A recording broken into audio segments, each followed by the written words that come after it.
குட்டிமா சமையல். குட்டிமா சமையலில் ஆந்திரா ஸ்பெஷல் சாம்பார் ரெசிபி பார்க்க போகிறோம்.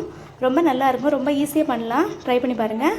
அதுக்கு 1 ஸ்பூன் ஜீரகம், 1/2 ஸ்பூன் வெந்தயம், 4-5 காஞ்ச மிளகாய், 1 கத்து கருவேப்பிலை, 1 ஸ்பூன் மிளகு,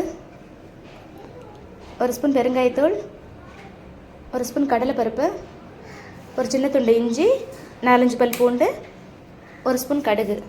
இது எல்லாத்தையும் ஒரு பேனில் சேர்த்து ஆயில் சேர்த்தும் வதக்கிக்கலாம், ஆயில் சேர்க்காமலும் வதக்கலாம். நான் ட்ரை ரோஸ்ட் தான் பண்ண போகிறேன். இது ஓரளவு வதங்கினதும் காய்ந்த தேங்காய் துண்டு சேர்த்து வறுத்துக்கோங்க. காய்ந்த தேங்காய் துண்டு இல்லைன்னா பச்சை தேங்காய் கூட சேர்த்துக்கலாம். ஒரு மீடியம் சைஸ் தக்காளியும் சேர்த்து நல்லா வதக்கிக்கோங்க.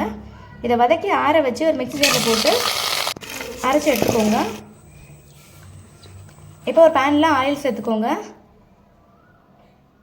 1 ஸ்பூன் கடுகு, 2 காஞ்ச மிளகாய், 1/2 ஸ்பூன் வெந்தயம், 1/2 ஸ்பூன் ஜீரகம், மீடியம் வெங்காயம் ஒன்று கட் பண்ணி சேர்த்துக்கோங்க. கொஞ்சம் கருவேப்பிலை சேர்த்துக்கோங்க. தேவையான காய்கறியும் சேர்த்து உப்பு சேர்த்து நல்லா வதக்கிக்கோங்க.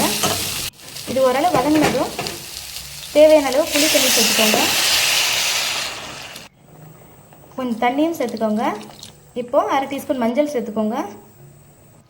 இது ஓரளவு நல்லா கொதித்து வந்ததும் நம்ம அரைச்சி வச்ச மசாலாவையும் இதுக்குள்ளே ஆட் பண்ணி நல்லா கலந்து விட்டு மூடி வச்சுருங்க.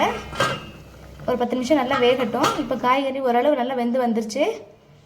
இந்த ஸ்டேஜில் நம்ம ஆல்ரெடி வேக வச்சு மசிச்சு வச்சுருக்க பருப்பை இது கூட சேர்த்துக்கோங்க.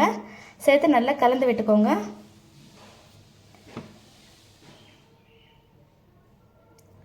இப்போ ஒரு சின்ன துண்டு வெல்லம் சேர்த்துக்கோங்க. ஒரு 10 நிமிஷத்துக்கு அப்புறம் இறக்கி கொத்தமல்லி தூவி